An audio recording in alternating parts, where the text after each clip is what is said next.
এই রুমটাই আমরা ফাইনাল করলাম আর এই রুমটাই নিলাম। রুমটার সমস্ত রকম ব্যবস্থা আছে, এসি রয়েছে। এসি নিয়ে আমাদের 200 টাকা এক্সট্রা চার্জ বলেছিল, মানে 1000 টাকা রুমটার ভাড়া। আর এসি নিলে তাহলে 200 টাকা এক্সট্রা, 1200 টাকা তিনজনের। এখানে দেখতে পাচ্ছ একটা বেড রয়েছে।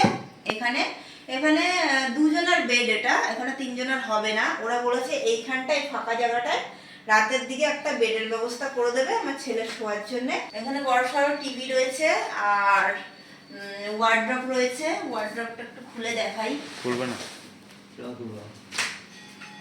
ঝেড়ে ঝুড়ে নিয়ে তারপরে ইয়ে করতে হবে। আর কি ওদিকেও সেম।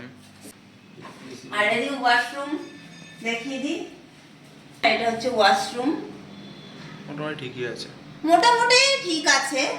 আর আমরা তো সবসময় এখানে থাকছি না, এই তো মানে রাতটুকু ঘুমাবো। দেখেই নিয়েছো তোমরা হোটেলের নামটা, ঠিক আছে, ভালো, মানে কম প্রাইসের মধ্যে যদি আসো তো এখানে থাকতে পারো তোমরা।